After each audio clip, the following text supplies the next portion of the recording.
शुभेच्छा. ॲक्च्युली आज स्कंद माता यांचा दिवस आहे, पण मला असं वाटतं की स्मितानी चौथ्या दिवसाचं घेतलं आहे, कारण ते आपल्या ज्या अतिथी आहेत त्यांना अगदी पूर्ण त्या अनुसरून आहे. वैशाली मॅडम, तुमचे इथे हार्दिक हार्दिक आभार. तुम्ही आलात, खूप छान वाटलं. ॲक्च्युली आम्ही जसं तुम्ही समाजाची सेवा करता ती जाणीवपूर्वक मुलांमध्ये निर्माण व्हावी म्हणून आम्ही गेले 10 ते 12 वर्ष झाले की मुलांमध्ये समाजाचा आपण काहीतरी देणं लागतो या दृष्टिकोनातनं मुलांकडनं नवरात्रीमध्ये दरवर्षी धान्य गोळा करतो. त्याला आमचं नाव आम्ही दिलेलं आहे एक मुठ्ठी अनाज. हे गोळा करून आम्ही एखाद्या अनाथालयाला देतो, दरवर्षी देतो, जेणेकरून मुलांना समाजामधनं आपल्याला खूप काही गोष्टी शिकायला मिळतात आणि आपण त्याचं काहीतरी देणं लागतो ही भावना तयार होते. त्याचबरोबर आपण मुलांचा सर्वांगीण विकास होण्यासाठी आणि शारीरिक क्षमता वाढवण्यासाठी मागच्या वर्षी साधारण फेब्रुवारीमध्ये रोप स्किपिंगचा आपण उपक्रम घेतला होता. त्याच्यामध्ये आपण 2 वर्ल्ड रेकॉर्ड केलेले आहेत, एक इंडिया बुक ऑफ रेकॉर्ड आणि दुसरा एशिया बुक ऑफ रेकॉर्ड. या ह्याच्यामध्ये म्हणजे दुसरा जो रेकॉर्ड होता तो खूप अनपेक्षित होता. ज्या वेळेला आमचा 1 मिनिटाचा रेकॉर्ड होता ते रेकॉर्ड अनाऊन्स करताना जे ऑब्झर्वर आलेल्या होत्या त्यांनी अचानकपणे आम्हाला सांगितलं की तुम्ही जो रेकॉर्ड केला तो फक्त 1 न करता दुसराही रेकॉर्ड तुम्ही ब्रेक केलेला आहे आणि तुम्हाला त्याचंही पुरस्कार मिळणार आहे, जे मगाशी मी तुम्हाला दाखवत होते ते. आता या सर्व गोष्टी करत असताना आपल्याला आज ज्या पाहुण्या लाभलेल्या आहेत या पाहुण्या स्वतः म्हणजे एवढ्या मोठ्या उच्च पदावर असून सुद्धा त्यांचं वागणं, त्यांचं बोलणं किती नरमाईने आणि इतकं सुंदर होतं. म्हणजे आम्ही स्वतः जेव्हा त्यांना भेटायला गेलो होतो, मी आणि नीलम मॅडम, त्यावेळेला असं वाटतच नव्हतं की त्या एवढ्या मोठ्या पदावर आहेत. इतक्या छान आमच्याशी गप्पा मारत होत्या, आमच्या बरोबर बोलत होत्या. त्याच्यानंतर त्यांचे जे सहकारी होते त्यांचे सगळ्यांची पर्सनली एवढी छान चौकशी करत होत्या. त्याच्यावरनं त्यांचा स्वभाव किती छान आहे हे त्याच्यावरनं दिसतं. तसे आपल्याला माहिती आहे का, या डॉक्टर मॅडम 10वीत असताना बोर्डामध्ये आलेल्या होत्या. आज मी त्यांना पहिला प्रश्न हाच विचारते, ज्या वेळेला तुम्ही बोर्डात आलात त्यावेळेला तुम्हाला काय वाटलं आणि त्याच्यासाठी तुम्ही काय काय प्लॅनिंग केलं होतं? सगळ्यात पहिल्यांदा सर्वप्रथम मला इथे आपण सगळ्यांनी आमंत्रित केलं आणि त्याबद्दल आपल्या संस्थेचे आपले प्राचार्य मॅडम आणि सगळे टीचर्स, संयोजक ह्या सगळ्यांचे आभार. आणि सगळ्यात छान म्हणजे तुम्हा सगळ्यांना भेटायला मिळालं. छान छोटी मुलं आहेत, सगळे फ्रेंड्स आहेत माझे, त्यामुळे तुम्ही अगदी रिलॅक्स राहा, काही प्रॉब्लेम नाही आहे. थोडंसं इकडे तिकडे झालं तरी चालतं आपल्याला, बरोबर ना? आणि टेन्शन काही घेऊ नका. चुकूनच माणूस शिकतो की नाही. आता जसं मॅडमनी सांगितलं, मॅडमनी विचारलं की मी 10वीमध्ये मेरिट लिस्टमध्ये आले होते तर मी त्याच्यासाठी काय केलं. आता खरं सांगायचं तर मी हुशारी असं सगळेजण म्हणतात बरं का, पण मला काही तसं वाटत नाही. त्याचं कारण असं आहे की मी जेव्हा 10thमध्ये तुमच्या मनाचं मोठेपणा आहे. मी जेव्हा 10th स्टँडर्डमध्ये होते तेव्हा माझी आई आहे, तर तिला झाला होता TB. तिच्या फुफ्फुसमध्ये लंग्समध्ये पाणी झालं होतं 2 लिटर आणि ती KM हॉस्पिटलमध्ये जवळजवळ 3 महिने ॲडमिट होती. आणि मला माझी छोटी बहीण आहे, तर त्यामुळे आई आजारी, तिचं तिला TB झाला आहे हे लवकर लक्षात आलं नाही. आणि मग ज्यावेळी खूप जास्त तिचा आजार वाढला त्यावेळी मग तिला KM हॉस्पिटलमध्ये ॲडमिट केलं आणि ती घरी आली. मला असं वाटतं मार्च महिन्यामध्ये एक्झाम होती आणि ती घरी आली 1 फेब्रुवारीला. तितके महिने ती ॲडमिटच होती. म्हणजे सुरुवातीला लोकल डॉक्टरकडनं औषधं घेणं, मग इन्व्हेस्टिगेशन असं करत करत ती आली फेब्रुवारी महिन्यामध्ये घरी. ते पण तुम्हाला सांगते, तारीख पण माझ्या लक्षात आहे, 1 फेब्रुवारीला. आणि ती घरी आल्यानंतर मला म्हटले की वैष्णू, मला असं वाटतं की तुझं म्हणजे माझ्या आजारपणामुळे तुझं अभ्यासाकडे दुर्लक्ष झालं आहे आणि मला असं वाटतं की माझ्या मुलीने मेरिट लिस्टमध्ये यायला पाहिजे. म्हटलं मेरिट लिस्ट म्हणजे किती मार्क पाडायचे मम्मी, तू सांग म्हटलं मला, आणि किती मार्क पाहिजे. ती म्हणली 90% वरती गेला की तुला मिळतील. म्हटलं बरं ठीक आहे. आणि मग तिचं म्हणजे ती एकदम माझी आई एकदम क्यूट आहे बरं का, एकदम गोड येते आणि खूप अशी कडक पण आहे. त्या तिला मी म्हटलं ठीक आहे, नो प्रॉब्लेम. आणि मग मी 1 फेब्रुवारीपासून पुढे जे काय असेल तो अभ्यास केला आणि मी परीक्षेला गेले. आणि मग तिचं लहानपणापासून तिची सवय असायची, ती म्हणायची की पेपर केल्यावरती यातलं किती बरोबर आले ते नक्की विचारत, किती चुकलं यातलं. मग मी सांगायचे की साधारण एवढे मार्क पडतील एवढे मार्क पडतील असं. मग सगळे पेपर वगैरे सगळे झालं आणि लास्ट डेला तिने विचारलं तुला काय वाटतं तुला किती मार्क्स पडतील, म्हणजे किती % पडतील. म्हटलं 90च्या पुढे आरामात जाईल. म्हटलं त्याच्या पुढे किती ते मला माहीत नाही, पण 90% तर आहे. म्हटलं 90मध्ये येतं ना बोर्डमध्ये, तुम्ही मला सांगतो. म्हटलं याच्यापेक्षा जास्त मला वेळ नाही झाला त्यामुळे मी नाही करू शकले काय. ती म्हणजे नो प्रॉब्लेम, ठीक आहे. आणि मग ते झाल्यानंतर रिझल्टचा दिवस, पूर्वी असं तुमच्यासारखे काय असे टेक्नॉलॉजी वगैरे नसायची, तर ते जे बोर्डाचे हे असतात सगळे काय म्हणतात त्याला तिथले ते जे सगळे असतात ते घरी यायचे आणि मग ते तुम्हाला सर्टिफिकेट देणार आणि ते सांगणार की तुम्हाला एवढे एवढे मार्क्स मिळाले आणि तुम्ही मेरिट लिस्टमध्ये आलात. आणि त्या दिवशी आणि हे शक्यतो आदल्या दिवशी समजायचं. आता दुसरं ज्या दिवशी रिझल्ट होता 30 जून तारीख पण माझ्या लक्षात आहे. आदल्या दिवशी काही नाव आलं नाही, काय नाही, कोणी आलं नाही आमच्याकडे. दुसऱ्या दिवशी सकाळी पण कोणी आलं नाही. मग मी आपलं रडून मी तसंच बसले होते. म्हटलं अरे आपल्याला आईने हे गोष्ट सांगितली आणि ती पण आपल्याला करता नाही आली. आणि म्हटलं ती एवढं आजारातून उठून आले, म्हणजे मरता वाचले आणि एक छोटीशी इच्छा म्हटलं आपण आईची पूर्ण नाही करू शकलो. आणि मग मी रडत तशीच सकाळपासून तसंच रडत होते.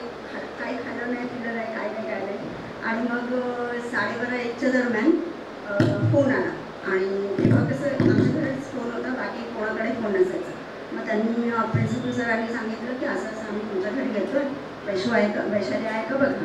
आणि मी आपलं असंच रडत बेडवरतीच रडत झोपले होते. आणि मग आईने सांगितलं चल लवकर आवर तुला हे करायला येणार. मग मला जरा हे वाटलं, म्हणजे झालं काय जे टीचर्स येतात आणि असं. आणि मग ते आल्यानंतर त्यांनी सांगितलं की मला 91% पडले आणि मग मी मेरिट लिस्टमध्ये आले. त्यामुळे मला तेव्हा एकदम छान वाटलं. मग अशी ती स्टोरी आहे. म्हणजे मला काय म्हणायचं आहे की मी पहिल्यापासून अभ्यास केला असता म्हणजे हे तर 91 नाही त्याच्यापेक्षा जास्त पडलं.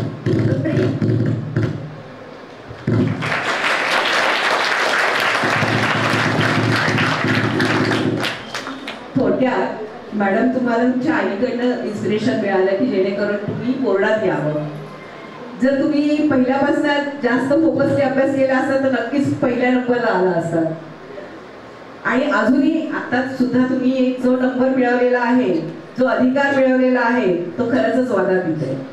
कारण तुमचं काम, तुमचं डेडिकेशन हे सगळं तुमची पोस्ट दाखवते. तुम्ही सगळ्यांशी ज्या पद्धतीने वागता बोलता, तुम्हाला जे पुरस्कार मिळालेले आहेत हे सगळं तुमच्या कामातनं दिसतंय.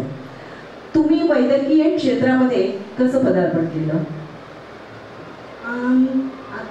जसं मी तुम्हाला सांगितलं की आमचे म्हणजे माझे आजोबा ते प्रिन्सिपल होते शाळेमध्ये. तर लहानपणापासून आमच्याकडे शिक्षणाचं वातावरण होतं. माझे वडील, माझे काका हे सगळे इंजिनियर म्हणजे त्या बॅकग्राऊंडचे होते. बाकी कॉमर्समध्ये पण सगळे होते, पण बेसिकली सायन्समध्ये सगळेजण काम करत होते. आमच्या घरामध्ये कोणी मेडिकल फील्डमध्ये नव्हतं. तर माझे जे आजोबा होते ज्यांना आम्ही आप्पा म्हणायचो, तर आप्पा एकदम असे स्ट्रिक्ट आणि हाडाचे शिक्षक होते. तर मला अजूनही आठवतं आम्ही गावाला गेलो तरी माझे जे आजोबा होते ज्यांना आम्ही आप्पा म्हणायचे तसे पांढरा पायजमा आणि कुर्ता घालायचे, एक टोपी असायची त्यांची व्हाईट आणि एक शबनम असायची. आणि ते रोज सकाळी म्हणजे मी जे माझ्या स्मरणात येते की रोज सकाळी ते स्वतः सगळे फुलं आणायचे, त्याचे हार बनवायचे दोन. आणि आमच्या घरी महात्मा ज्योतिबा फुले आणि सावित्रीबाई फुले यांचे मोठे फोटो होते. आमचे आजोबा त्याला स्वतः हार बनवून डेली त्यांना ते हार घालायचे. आणि त्यांचं पूजा झाल्यानंतर मग ते त्यांचं जेवण करून मग ते पुढचं सगळं काम करायचं. तर त्यावेळी त्यांनी असं सांगितलं की आता माझे वडील सगळ्यात मोठे होते, ते पण इंजिनियर. तर ते म्हणाले की आपल्या घरामध्ये सगळेजण आता इंजिनियर झाले, बाकी दुसऱ्या फील्डमध्ये.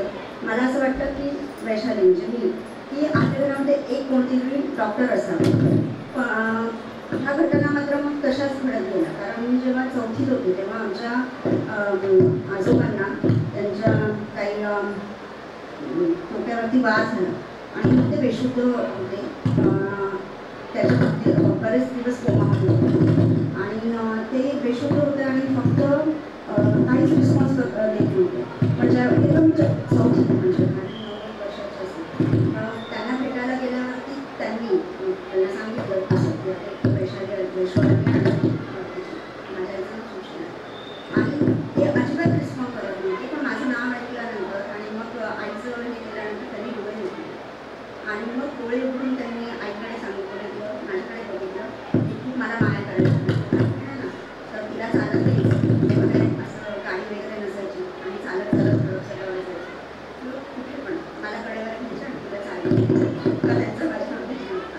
त्यांनी डोळे उघडले आणि बघितलं आणि असे म्हणजे तेवढंच माझ्या लक्षात हा एक प्रसंग. त्याच्यानंतर आमच्या शेजारी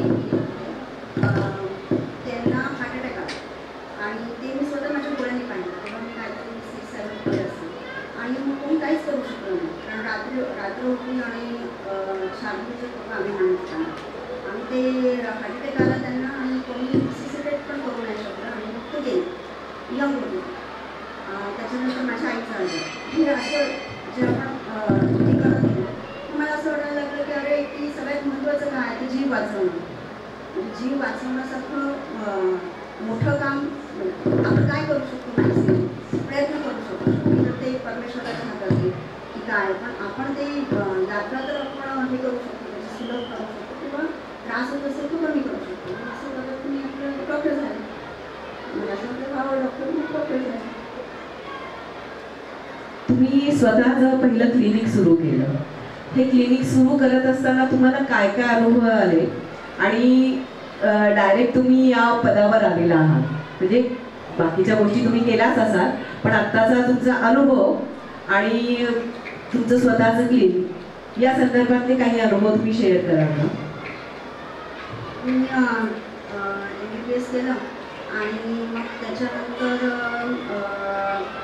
मी म्हटलं की आता युजली काय असतं की डॉक्टर झाल्यानंतर असं असताना की म्हणजे मला पण असं वाटायचं की आपलं पण असं स्वतःचं मोठं हॉस्पिटल असावं, एवढ्या बेडचं असावं आणि खूप मोठं असावं, त्याच्यात एवढे पेशंट यावे. प्रत्येकाला प्रत्येक डॉक्टरला तसंच वाटतं की हे असं असावं. मग ऑब्वियसली मी आपलं त्याप्रमाणे माझं पहिले प्रायव्हेट प्रॅक्टिस चालू केली आणि मी सुरुवातीला देवाची उघडलं होती कारण तिथे माझं लग्न झालं होतं आणि मग दुसरीकडे तर छोटं बाळ होतं मला म्हणजे ते सगळ्यात बेस्ट होतं म्हणून मी तिथे माझी प्रॅक्टिस सुरू केली. आणि त्या पूर्ण एरियामध्ये त्यावेळी मीच एक MBBS डॉक्टर होते. म्हणजे तेव्हा मी अजून पोस्ट ग्रॅज्युएशन केलं नव्हतं. पोस्ट ग्रॅज्युएशन नंतर केलं आणि मग ते क्लिनिक सुरू केल्यानंतर जे याच्यापूर्वी मी काम केलं म्हणजे क्लिनिक सुरू करायच्या आधी मी याला कॅन्टोन्मेंटमध्ये कॅन्टोन्मेंट हॉस्पिटलमध्ये काम केलेलं, PSCला म्हणजे रुरल हॉस्पिटलमध्ये काम केलेलं, रुरल PSCला काम केलेलं, असं सगळ्या ठिकाणी काम केलं होतं. त्यामुळे मला तिकडे उरळीला असं खूप सारे रिसोर्सेस किंवा काय असं नव्हतं पण स्टील मी करू शकले तिथे काम. आणि मग त्याच्यामध्ये जे आता किरकोळ पंप आहे, पंपामध्ये पंप असतो त्याला स्टिचेस घाला असे बाकी सगळं काम करत राहिले. आणि मग माझी ओपडी खूप असायची, पैसे कमी काय खूप कमी घ्यायचे त्यावेळी पण इतकी गर्दी असायची की काय विचारू नका. मग त्या हळूहळू मला असं वाटायला लागलं प्रॅक्टिस केली मी त्याच्यानंतर ती पण छान झाली होती. अरे हे एवढं करून दिवसाला किती मी पेशंट बघणार 50, 60, 100 त्याच्यावरती तर नाही ना बघू शकणार. आणि मग फक्त रोज जर 100 लोकांनाच मला ट्रीट करायचं असेल तर मग त्याचं म्हणजे असं मला ती काही मला पैसे वगैरे छान मिळायचे, माझं वेळ पण छान जायचा, पेशंट पण बरे व्हायचे, सगळं हे व्हायचं. पण ते मला अजून काही मला म्हणजे काय म्हणतात ते क्लिक होत नव्हतं. कारण खूप लोकांसाठी करायचं आणि 100 जरी आपण सुट्टी नाही घेतली तरी म्हणजे किती होतात, म्हणून किती होणार ना महिन्याला, 30 × 100 म्हणजे 3,000 आणि असं मग मी विचार केला. म्हणजे हे तर खूपच कमी काम आहे आपलं, आणि जरी मी 100 बेडचं हॉस्पिटल काढलं किंवा 50 बेडचं हॉस्पिटल काढलं तरी पण एवढ्या सगळ्या लोकांपर्यंत आपण नाही पोहोचू शकत. मग मी विचार केला की आता काय करायचं. मग त्यावेळी ही एक एम्प्लॉयमेंट एक्सचेंज असतं, तिथे मी 5 जणांचं तिथे नाव तिथं अर्ज केलेला, आणि मग कॉर्पोरेशनवरून मला ते आलं की अर्ज करून द्या म्हणून मेडिकल ऑफिसर. मग मी ते बघितलं, मेडिकल ऑफिसर म्हणून काय काम करायचं. पहिल्यांदा मी भरलं, सिलेक्शन इंटरव्ह्यू झालं, सिलेक्शन झालं, मग मी काय ते जॉईन नाही केलं. मग परत सेकंड टाईम मला कॉल आला. मी म्हटलं अरे आता हे सेकंड टाईम आला, ह्याच्यात काहीतरी आपल्याला सांगते डेस्टिनी की काहीतरी करा बाबा सेकंड टाईम आला. मग सेकंड टाईम मी इंटरव्ह्यू दिला आणि मग त्याच्यामध्ये माझं सिलेक्शन झालं. मग असं म्हणून मग मी कॉर्पोरेशनमध्ये आले. पण ज्यावेळी मी आले त्यावेळी मला ऑलरेडी 3 ऑफर ऑलरेडी होत्या. 3 ऑफर कुठल्या होत्या. एक HIV एड्स, त्यावेळी मी जरा जास्त प्रमाणात काम त्याच्यावर चाललं, त्या एक प्रोजेक्टचं काम होतं. परत मला कर्वे इन्स्टिट्यूट जे आहे ना हिंगण्याला, तिथे नर्सिंग कॉलेजचं प्रिन्सिपल मी होते. परत अजून काय म्हणतात त्याला, एक कुठलं NGO होतं, त्यांनी पण मला हायर करण्यासाठी बँगलोरचं होते ते होतं, आणि हे होतं. तर आता मग मी विचार केला एवढ्या सगळ्या 4-5 याच्यामध्ये बेस्ट काय राहील माझ्यासाठी. मग मला असं वाटलं की कॉर्पोरेशन ठीक आहे, कारण आपण ज्या शहरात राहतो किंवा जिथे आपण वाढलेलो तिथे काहीतरी आपल्याला करायचं असेल, म्हणजे आपलं काहीतरी देणं असणार आहे, तर आपण कॉर्पोरेशनमध्ये करू. म्हणून मी तिथे जॉईन झाले. आत्ता कोविडची जी सिच्युएशन होती आणि त्याआधी स्वाईन फ्लू होता, तर यावेळेला तुमचं काय काम आणि तुम्हाला आलेले अनुभव हे जर शेअर केले तर मुलांना त्यातनं पण काही मार्गदर्शन मिळेल. आणि हा प्रश्न संपल्यानंतर मुलांच्या मनामध्ये जर काही प्रश्न असतील तर त्यांनी पण विचारावे. आता त्याच्या थोडंसं याच्या पुढे जाऊन सांगते मी स्टोरी. मग हे झाल्यानंतर पोस्ट ग्रॅज्युएशन तर मला करायचं होतं. आता पोस्ट ग्रॅज्युएशन करायचं तर कशात करायचं असा विषय होता. मग मला माझं मार्क्स छान होतं, त्यामुळे तीन याला माझं सिलेक्शन झालं होतं. तिघांमध्ये मी फर्स्ट होते. एक म्हणजे सायकॅट्री, मानसोपचार तज्ञ, दुसरं पिडियाट्रिशियन बालरोग तज्ञ, आणि तिसरं पब्लिक हेल्थ, सार्वजनिक आरोग्य म्हणजे आता मानसोपचार तज्ञ झालं किंवा बालरोग तज्ञ झालं किंवा स्त्रीरोग तज्ञ झालं, हे काय ते स्पेशालिटीचे म्हणजे तुम्ही ते पेशंट बघू शकतात. म्हणजे मी डोळ्याचा डॉक्टर होऊ शकते, मी कानाचं होऊ शकते, मी हाडाचं होऊ शकते. पण पब्लिक हेल्थ म्हणजे की आजारच होऊ नये आणि पूर्ण जे सगळं पॉप्युलेशन आहे आपलं, जेवढं तेवढं लोकसंख्या आहे त्याच्यासाठी ज्या आपल्याला आरोग्य सेवा द्यायच्या त्याच्यासाठी काम करणारं हे आहे, हे पोस्ट ग्रॅज्युएशन असतं. त्याला PSM म्हणतात, प्रिव्हेंटिव्ह अँड सोशल मेडिसिन म्हणून. तर मग आता तिघांमध्ये हे होतं. मग त्या दिवशी मला फोन आला, कमिशनर सरांकडे यादी न्यायची आणि तुमच्या 3 याच्यात आल्या तर यातलं तुम्हाला कुठलं करायचं ते तुम्ही सांगा. कारण त्यांनीच माझा ऑलरेडी इंटरव्ह्यू घेतलेला, त्यामुळे त्यांना मी माहिती होती. तर ते झाल्यानंतर मी आता म्हटलं की काय करावं. मग माझे मिस्टर त्यावेळी गेले होते बाहेर दिल्लीला वगैरे गेले होते. मग मी त्यांना फोन केला, मोबाईल वगैरे नव्हते त्यावेळी आणि इन्कमिंगला पैसे असायचे मोबाईलला. मग मी फोन केला आणि म्हटलं हे असं असं आहे, तुम्ही सांगा मला तुम्ही काय करू म्हणून. तर ते म्हटले की आता ते मला लहानपणापासून ओळखतात, त्यामुळे त्यांना माहिती होतं की माझं लायकिंग काय आहे किंवा काय. तर ते म्हणाले की काम कर, तू पब्लिक हेल्थमध्ये कर. मी म्हटलं पब्लिक हेल्थ, तिथे तर ते तो विषय असा आहे की त्याचा कधी आम्ही अभ्यास पण केला नाही.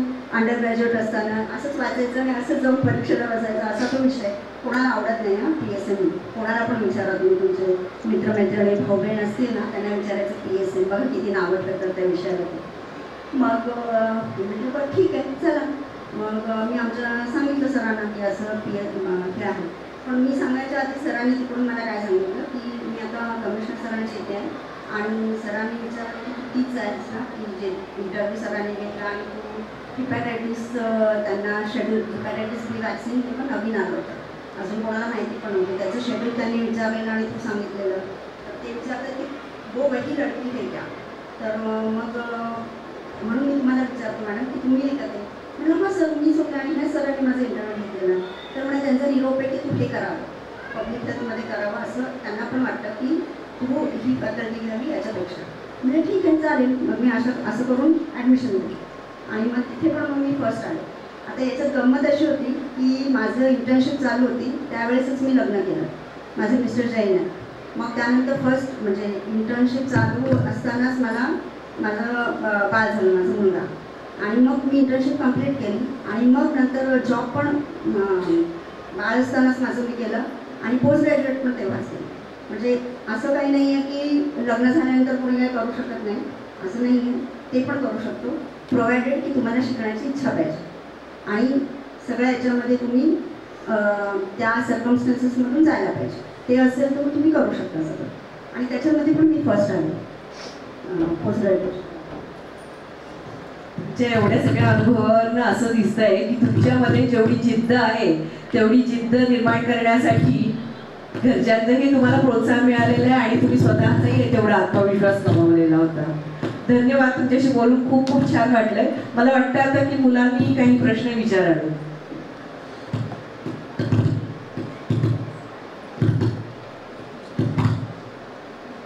कोणालाच प्रश्न नाही आहेत? मी प्रश्न विचारू का?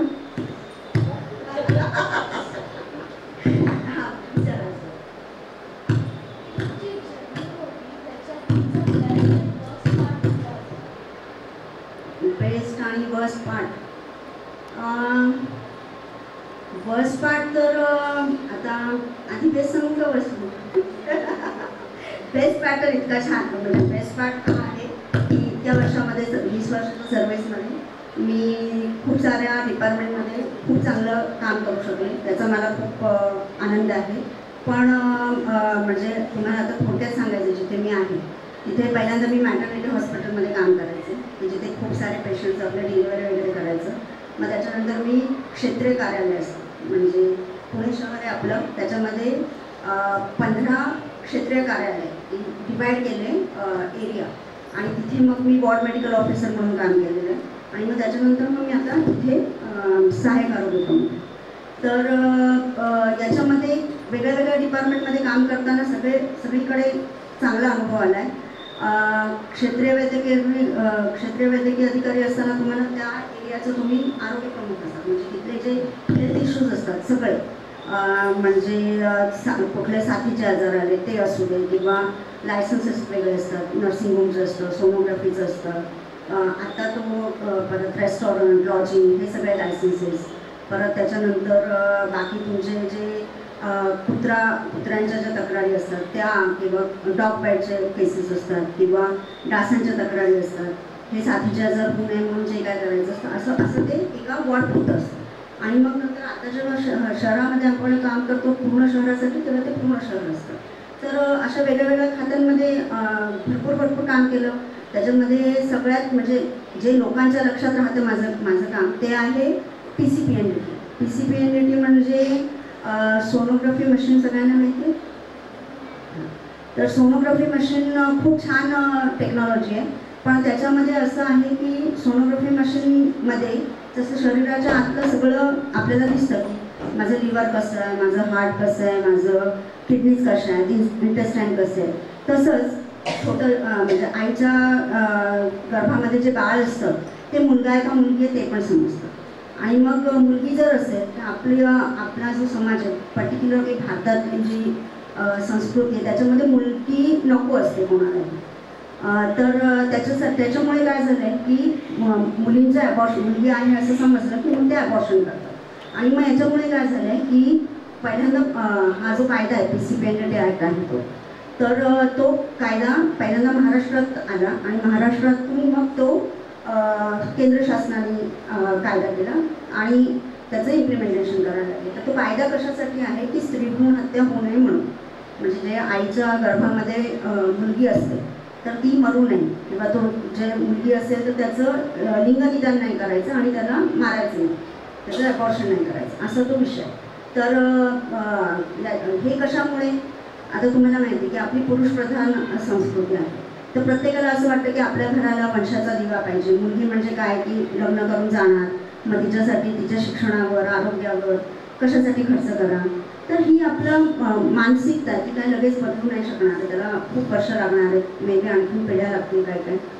तर हे डिपार्टमेंट माझ्याकडे आलं आणि हे डिपार्टमेंट आलं तेव्हा सुरुवातीला तसं चालू होतं, परंतु 2011मध्ये जेव्हा सेन्सस झालं, सेन्सस म्हणजे जनगणना होते आणि मग त्याच्यात लक्षात आलं असं की भारतामध्ये आणि एस्पेशली हरियाणा, महाराष्ट्र आणि हे दोनच, हरियाणा आणि महाराष्ट्र याच्यामध्ये ह्या दोन राज्यांमध्ये 1000 मुलगा म्हणजे मेल 1000 जर मुलं जन्मत असतील तर मुलींचं प्रमाण हे खूप कमी आहे. काही म्हणजे हरियाणा वगैरेमध्ये तर 700च्या खाली होतं आणि महाराष्ट्रामध्ये त्यावेळी 800च्या पण खाली होतं. म्हणजे 1000 मुलं जन्मली तर एवढा गॅप मुलींचा होता, कारण तेवढ्या मुली मारल्या गेल्या होत्या, तेवढ्यांचं ॲबॉर्शन झालं होतं. आणि मग ते आपल्याकडे माहिती असं काही झालं की मग यंत्रणा चालू होते. मग ते डिपार्टमेंट माझ्याकडे होतं, बाकीचे पण होते. चला मग आता काय आहे म्हटल्यावरती काम करा.